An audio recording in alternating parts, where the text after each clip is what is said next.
জয়গুরু, সকলকে রানন্দিত জয়গুরু। তপোবন বোর্ডিংয়ের একটি ছাত্রকে পরমদয়াল শ্রী শ্রী ঠাকুর সেদিন যে বিশেষ এক পরামর্শ দিয়েছিলেন, তা আপনারা শুনলে নিশ্চয়ই বুঝতে পারবেন। সেই নির্দিষ্ট এক ছাত্রের প্রতি তার যে বিশেষ পরামর্শ ছিল, শুধু তা নয়, শিক্ষা জগতের সমগ্র ছাত্র শ্রেণীর উদ্দেশ্যে তার এটা এক বিশেষ পরামর্শ বলেই মনে হয়। আপনারা আলোচনাটি মনোযোগ সহকারে শেষ অবধি শুনুন, অবশ্যই এ বিষয়ে প্রকৃত অনুধাবন করতে পারবেন। তপোবন বোর্ডিংয়ের একটি ছাত্রকে দেখে শ্রী ঠাকুর একবার জিজ্ঞাসা করলেন, "কী রে, কী খবর?" ছেলেটি বলল, "ভালো।"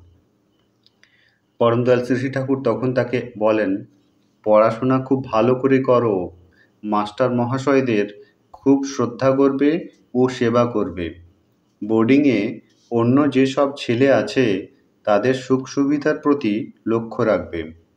বুঝে বুঝে মাথা খাটিয়ে অন্যের সেবা যত্ন ও আপ্যায়না করার অভ্যাস যদি করো, দেখবে প্রত্যেকেই তোমার আপন হয়ে উঠবে।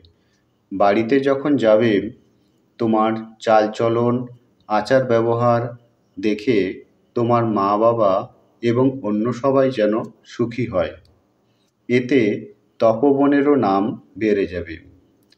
আর বিশ্ববিদ্যালয় থেকে তোমাদের বৃত্তি দিক বা না দিক, তোমাদের এমন ফল করা লাগে যাতে অনেকেই বৃত্তি পাওয়ার যোগ্য হও।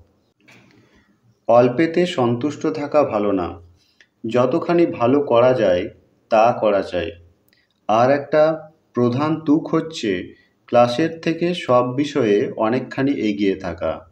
এতখানি জ্ঞান থাকা চাই যাতে ক্লাসের যে কোনো ছেলেকে তুমি যে কোনো বিষয় ভালো করে বুঝিয়ে দিতে পারো। আলোচনাটি আজ এ পর্যন্তই। আলোচনাটি সংগৃহীত হয়েছে আলোচনা প্রসঙ্গে ষষ্ঠ খণ্ড থেকে। আপনারা সকলে ভালো থাকবেন, সুস্থ থাকবেন। আপনাদের সকলকে আবারও রানন্দিত জয়গুরু।